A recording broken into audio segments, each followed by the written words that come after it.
শেখ মুজিবের মূর্তি যেমন চলবে না, জিয়াউর রহমানের মূর্তিও চলবে না।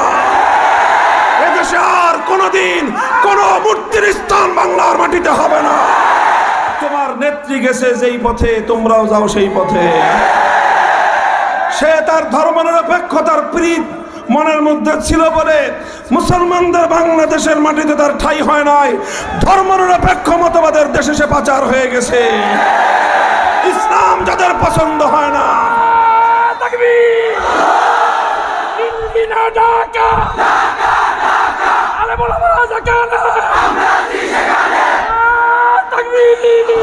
ছাত্র জনতার নেতৃত্বে 15 বছরের ভারতীয় সেবাদাসী স্বৈরাচারী যুগের ফেরাউনি শক্তি নব্য বাকশালী শেখ হাসিনা বাংলার মাটিতে থাকতে পারে না।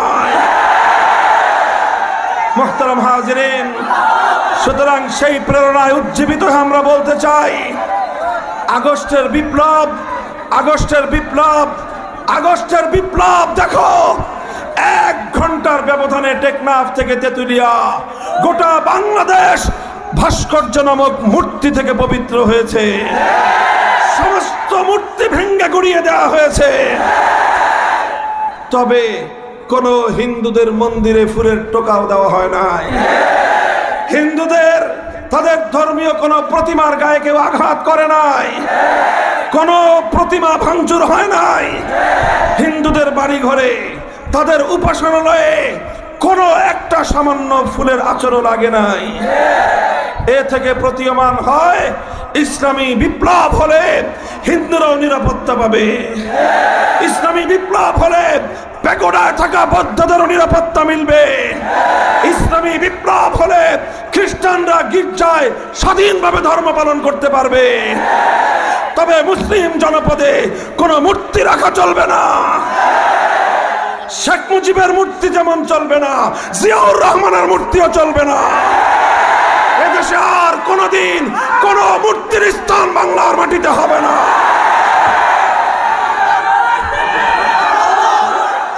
ইতিহাস যদি আপনারা পড়ে থাকেন, বিগত প্রায় 350 বছরের ইতিহাস পড়ুন। ব্রিটিশদের আমল থেকে, ব্রিটিশদের হাত থেকে আমাদের এই দেশকে মুক্ত স্বাধীন করবার জন্য গোটা পাক ভারত উপমহাদেশ ব্রিটিশের গোলামীর জিঞ্জির থেকে আজাদ করার জন্য 190 বছর পর্যন্ত লড়াই চলেছে, সংগ্রাম চলেছে। 190 বছর, 1757 সাল থেকে 1947 সাল পর্যন্ত এই লড়াই হয়েছে। যখন 1947 সালে এই লড়াই, জিহাদ, সংগ্রাম, আন্দোলনের মুখে ব্রিটিশরা যখন পালিয়ে গেল, তখন এই দেশটা কিভাবে পরিচালিত হবে সেই প্রশ্ন আসলো। সেই প্রশ্ন আসার পর হিন্দুরা বলল যে দেশটা চলবে ধর্মনিরপেক্ষ মতবাদ অনুযায়ী। অধিকাংশ মুসলমানরা বলল যে আমরা বালাকোটে রক্ত দিয়েছি, সৈয়দ আহমদ শহীদ রক্ত দিয়েছেন ধর্মনিরপেক্ষ রাষ্ট্রের জন্য নয়। শামিলির রণাঙ্গনে মুসলমান মুজাহিদরা রক্ত দিয়েছে ধর্মনিরপেক্ষ রাষ্ট্রের জন্য নয়। শহীদ তিতুমির বাঁশের কিল্লা করে জীবন দিয়েছেন ধর্মনিরপেক্ষ মতবাদের জন্য নয়। হাজী শরীয়তুল্লাহরা লড়াই করেছে ধর্মনিরপেক্ষ মতবাদের জন্য নয়। এই জন্য অধিকাংশ মুসলমানরা বলল আমরা ধর্মনিরপেক্ষ রাষ্ট্র চাই না, আমরা এমন একটা রাষ্ট্র চাই যে রাষ্ট্রে আইন চলবে আল্লাহর, সংবিধান হবে আল কোরআনের, আমরা ইসলামী হুকুমত চাই। শেষ পর্যন্ত মুসলমানরা আর কোনো কিছু না মানার কারণে শেষ পর্যন্ত সিদ্ধান্ত এটাই হলো, দেশটা ভাগ হলো 1947 সালে। যেই এলাকায় মুসলমান বেশি সেটা মুসলমানদেরকে দেওয়া হলো, যেই এলাকায় হিন্দু বেশি সেই দেশ, সেই এলাকা হিন্দুদেরকে দেওয়া হলো। এইভাবে হিন্দুরা ভারত রাষ্ট্র গঠন করলো ধর্মনিরপেক্ষ মতবাদ অনুযায়ী। মুসলমানরা মুসলিম অধ্যুষিত এলাকায়, পূর্ব পাকিস্তান আর পশ্চিম পাকিস্তান, এই উভয় এলাকায় ইসলামী রাষ্ট্র প্রতিষ্ঠা করলো। মুহতারাম হাজিরিনের ইতিহাস বলছি। এরপরে কিন্তু ইসলামী রাষ্ট্র প্রতিষ্ঠা করা হলেও 24 বছর পর্যন্ত পশ্চিম পাকিস্তানি খান পাঠানের দল জাতির সঙ্গে, ইসলামের সঙ্গে আর আল্লাহর সঙ্গে গাদ্দারি আর বিশ্বাসঘাতকতা করলো। ইসলামের নাম বলে দেশটাকে ভাগ করলো, কিন্তু ইসলামী শরীয়ত কায়েম করলো না, আল্লাহর কোরআনের বিধান তারা বাস্তবায়ন করলো না। এর ফলে 1971 সালে দেশটা ভেঙে দুটুকরো হয়ে গেল। স্বাধীন বাংলাদেশ হলো, স্বাধীন হয়েছে বাংলাদেশ, কিন্তু মনে রাখতে হবে এই বাংলাদেশ ভারতে যোগদান করে নাই। পাকিস্তান থেকে স্বাধীন হয়েছে, এটা ভারতের অঙ্গরাজ্য হয় নাই। পাকিস্তানকে ঠেঙ্গে বিদায় করা হয়েছে, পিন্ডিকে বিদায় করা হয়েছে, দিল্লির গোলামি করবার জন্য নয়।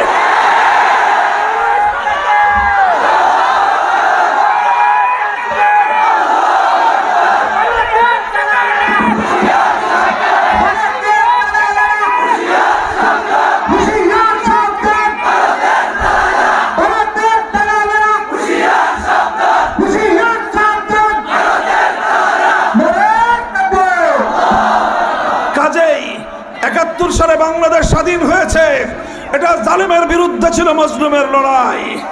71-এ বাংলাদেশ স্বাধীন হয়েছে, সেটা ছিল বৈষম্যের বিরুদ্ধে ইনসাফের লড়াই। 71-এ বাংলাদেশ স্বাধীন হয়েছে, এটা হলো মানুষের উপর, মানুষ হয়ে পশ্চিম পাকিস্তানিরা বাঙালিদের উপর প্রভুত্ব করতে চেয়েছিল, সেই প্রভুত্বের বিরুদ্ধে বাংলাদেশের মানুষের অধিকার আদায়ের সংগ্রাম। এটা কোনোদিনও ভারতের ধর্মনিরপেক্ষ মতবাদ আমদানি করবার মুক্তিযুদ্ধ ছিল না। এই জন্য মুক্তিযুদ্ধের সময়, মুক্তিযুদ্ধের আগে, মুক্তিযুদ্ধের 9 মাস কোনোদিন বাংলার মাটিতে কেউ, কোন নেতা, পাতি নেতা, সাথী নেতা, উপনেতা, কেউ কোনোদিন এই মাটিতে ধর্মনিরপেক্ষ মতবাদের নাম উচ্চারণ করতে পারে নাই। কিন্তু মুক্তিযুদ্ধের পরে 72 সালে ভারতের প্রধানমন্ত্রীর চাপে বাংলাদেশে একটা সংবিধান তৈরি করা হলো। যেই সংবিধানটা স্বাধীন বাংলাদেশের সংবিধান হয় নাই, ওটা হয়েছে ভারতের গোলামীর সংবিধান। ভারতের সংবিধানের মূল 4 নীতিকে ভিত্তি করে বাংলাদেশের সংবিধান রচনা করে বাংলাদেশের স্বাধীনতাকে ভারত মাতার চরণ তলে বলি দেওয়া হয়েছে। তখন থেকেই বাংলাদেশের উপর ধর্মনিরপেক্ষ মতবাদের এই অভিশাপ সওয়ার হয়েছে। অনেক সময় চেষ্টা করেছেন অনেকেই, মরহুম শহীদ রাষ্ট্রপতি জিয়াউর রহমান সাহেব, উনি রাষ্ট্র ক্ষমতায় এসে সংবিধান থেকে এই ভারতীয় ধর্মনিরপেক্ষ মতবাদকে, এটাকে আবার দিল্লিতে পাঠিয়ে দিয়ে তার জায়গায় আল্লাহর উপর অবিচল আস্থা এবং বিশ্বাস সংযুক্ত করেছিলেন। মুহতারাম হাজিরিন, এইভাবে বাংলাদেশ ধর্মনিরপেক্ষ মতবাদ থেকে মুক্তি পেয়েছিল। কিন্তু আবার 2008 সালে ক্ষমতায় এসে শেখ হাসিনা আবার সেই ভারতীয় পচামাল ধর্মনিরপেক্ষ মতবাদ বাংলাদেশের সংবিধানে অন্তর্ভুক্ত করেছে। মুহতারাম হাজিরিন, আমাদের স্পষ্ট কথা, যখন দেশ ভাগ হয়েছে, যারা ধর্মনিরপেক্ষ মতবাদে বিশ্বাসী তাদের ভাগ আলাদা, যারা ইসলামকে বিশ্বাস করে তাদের ভাগ আলাদা হয়েছে। সেই ভাগের মধ্যে আমাদেরকে ঠকানো হয়েছে। 8 আনা পাই, আমাদেরকে দেওয়া হয়েছে 4 আনা। 12 আনার জায়গায় 16 আনার মধ্যে ওরা পায় 8 আনা, আমরা পাই 8 আনা, কিন্তু ওদেরকে দেওয়া হয়েছে 12 আনা, আমাদেরকে দেওয়া হয়েছে মাত্র 4 আনা। 4 আনা পাওয়ার পর আমরা বলেছিলাম, ঠিক আছে, আমাদের এত বড় রাষ্ট্রের প্রয়োজন নাই, আমরা ক্ষুদ্র রাষ্ট্র পেলাম, ক্ষুদ্র রাষ্ট্র নিয়ে আমরা থাকতে চাই, এত অর্থনৈতিক উন্নতির প্রয়োজন নাই, প্রয়োজনে 3 বেলার জায়গায় 1 বেলা খাবো, না পেলে আমরা পেটে পাথর বাঁধবো, কিন্তু সব কিছুর পরেও আমরা একটা মানচিত্র চাই, একটা ভূখণ্ড চাই, একটা দেশ চাই, যে দেশে আইন চলবে আল্লাহর, সংবিধান হবে আল কোরআনের, ইসলামী শরীয়ত অনুযায়ী ইসলামী হুকুমত চলবে।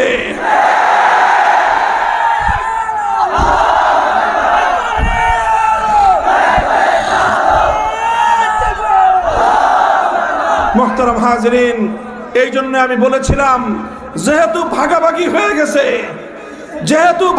হয়ে গেছে গোটা ভারতবর্ষের বৃহৎ অঞ্চল ধর্মনিরপেক্ষতা মতবাদীরা নিয়ে গেছে, আর ক্ষুদ্র অঞ্চল মুসলমানরা পেয়েছে ইসলামের জন্য।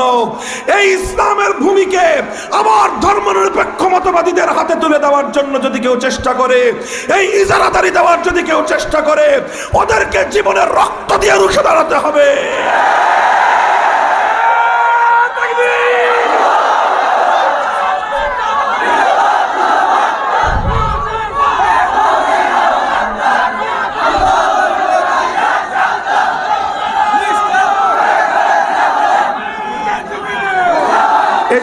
আমি প্রথমেই বলেছিলাম ইসলামের দৃষ্টিকোণ থেকেও মুসলমানদের জনপদ বাংলাদেশে ধর্মনিরপেক্ষ মতবাদ চলতে পারে না। ঐতিহাসিকভাবেও বাংলার মাটিতে মুসলমানদের জমিনে ধর্মনিরপেক্ষ মতবাদের রাজনীতি চলতে পারে না।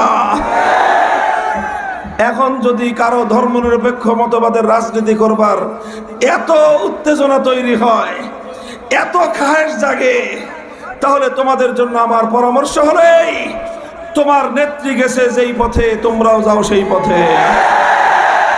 সে তার ধর্মনিরপেক্ষতার প্রীত মনের মধ্যে ছিল বলে মুসলমানদের বাংলাদেশের মাটিতে তার ঠাঁই হয় নাই, ধর্মনিরপেক্ষ মতবাদের দেশে সে পাচার হয়ে গেছে। ইসলাম যাদের পছন্দ হয় না, তাকবীর, ইসলাম ইসলাম ইসলামের শত্রুরা, ভারতীয় দালালরা, দিল্লি না ঢাকা, দিল্লি না ঢাকা, আরে বলা বলা যেখানে তাকবীর, সাবিরুনা সাবিরুনা, তরিকুনা তরিকুনা, তাকবীর, আল্লাহ তাআলার আগমন, আলবাসীর পক্ষ থেকে, আলবাসীর পক্ষ থেকে তাকবীর। মুহতারাম হাজিরিন, কথা পরিষ্কার কিনা বলেন? কথা পরিষ্কার। এই দেশ মুক্ত করা হয়েছে, স্বাধীন করা হয়েছে, এটাকে বুকের রক্ত দিয়ে প্রতি ইঞ্চি মাটি খরিদ করা হয়েছে। এ রক্ত হাজী শরীয়তুল্লাহর রক্ত, এই রক্ত তিতুমিরের রক্ত, এই রক্ত সৈয়দ আহমদ শহীদের রক্ত, এই রক্ত বালাকোটের শহীদের রক্ত, এই রক্ত শামিলির জিহাদের রক্ত। এই রক্তের মধ্য দিয়ে যে দেশ মুক্ত স্বাধীন করা হয়েছে, এদেশে এবার আল্লাহর জমিনে আল্লাহর কোরআনের রাজ করতে হবে, খিলাফতের পতাকা ওড়াতে হবে।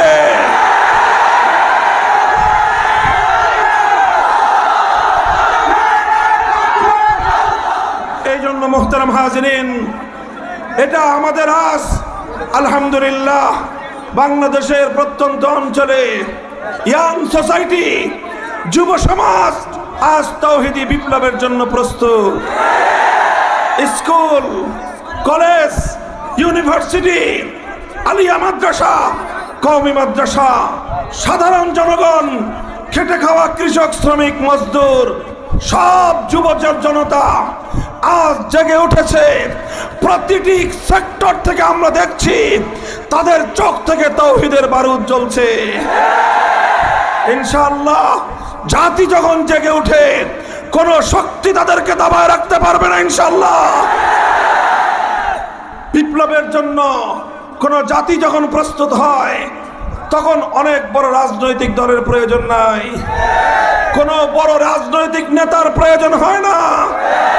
জুলাই আগস্টের বিপ্লব বাংলাদেশকে দেখিয়ে দিয়েছে, তরুণ ছাত্র জনতার নেতৃত্বে 15 বছরের ভারতীয় সেবাদাসী স্বৈরাচারী যুগের ফেরাউনি শক্তি নব্য বাকশালী শেখ হাসিনা বাংলার মাটিতে থাকতে পারে না।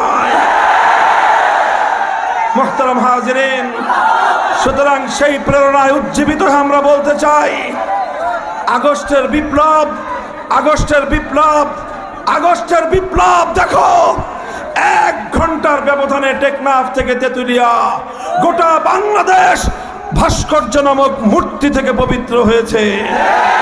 সমস্ত মূর্তি ভেঙে গুড়িয়ে দেওয়া হয়েছে। তবে কোন হিন্দুদের মন্দিরে ফুলের টোকাও দেওয়া হয় নাই। হিন্দুদের তাদের ধর্মীয় কোন প্রতিমার গায়ে কেউ আঘাত করে নাই, কোন প্রতিমা ভাঙচুর হয় নাই। হিন্দুদের বাড়ি ঘরে, তাদের উপাসনালয়ে কোন একটা সামান্য ফুলের আচরণ লাগে নাই। এ থেকে প্রতীয়মান হয় ইসলামী বিপ্লব হলে হিন্দুরাও নিরাপত্তা পাবে। ইসলামী বিপ্লব হলে প্যাগোডায় থাকা বৌদ্ধদেরও নিরাপত্তা মিলবে। ইসলামী বিপ্লব হলে খ্রিস্টানরা গির্জায় স্বাধীনভাবে ধর্ম পালন করতে পারবে। তবে মুসলিম জনপদে কোনো মূর্তি রাখা চলবে না। শেখ মুজিবের মূর্তি যেমন চলবে না, জিয়াউর রহমানের মূর্তিও চলবে না। এদেশে আর কোনোদিন কোন মূর্তির স্থান বাংলার মাটিতে হবে না।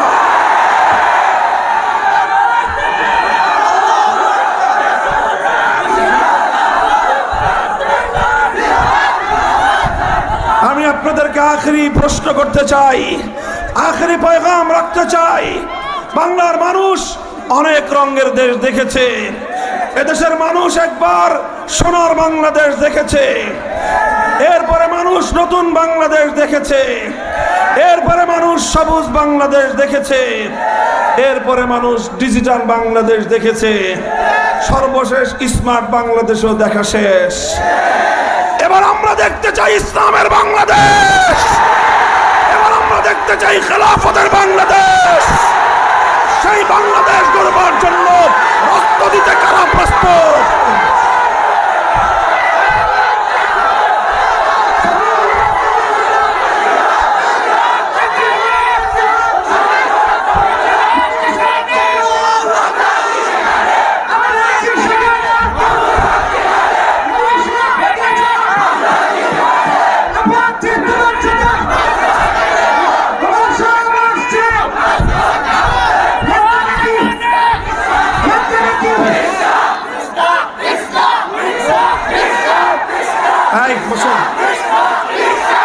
আমি আপনাদেরকে নিষেধ করেছি, মাহফিলে কোনো দলীয় স্লোগান হবে না, মাহফিলে কোনো দলীয় প্রতীকের স্লোগান দিবেন না। কথা পরিষ্কার? আপনি আজকে রিক্সা বলবেন, কালকে আর একজন হাত পাখা বলবে, এরপরে আর একজন দাঁড়িপাল্লা বলবে।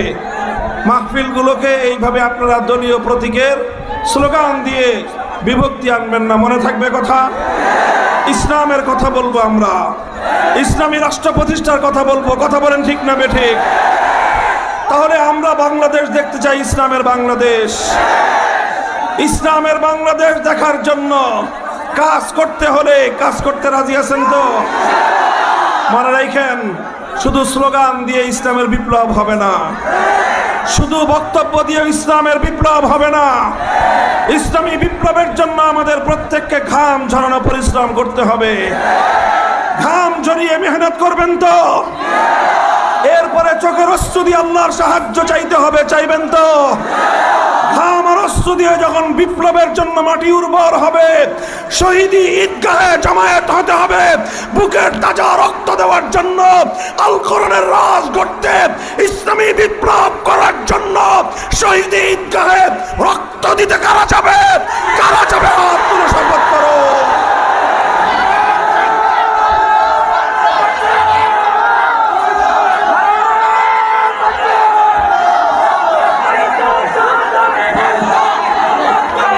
এটা কি শুধু মুখের কথার কথা না শপথ? অঙ্গীকার, শপথ। বলেন কার সাথে? জোরে বলেন কার সাথে? এ শপথ রক্ষা করার চেষ্টা করবো তো ইনশাআল্লাহ। ইনশাআল্লাহ আল্লাহ পাক চাইলে আগামীর বাংলাদেশে ইসলামী বিপ্লব হবে ইনশাআল্লাহ। আল্লাহ পাক রব্বুল আলামিন সেই সোনালী দিন দেখবার তৌফিক আমাদেরকে দান করুন। আল্লাহর কোরআনের একটি সোনালী সমাজ যেন আমরা গড়ে যেতে পারি, আল্লাহ আমাদের সেজন্য সাহায্য করুন। নাসরুম মিনাল্লাহি ওয়া ফাতহুন করিব ওয়া আখিরু দাওয়ানা আলহামদুলিল্লাহি রাব্বিল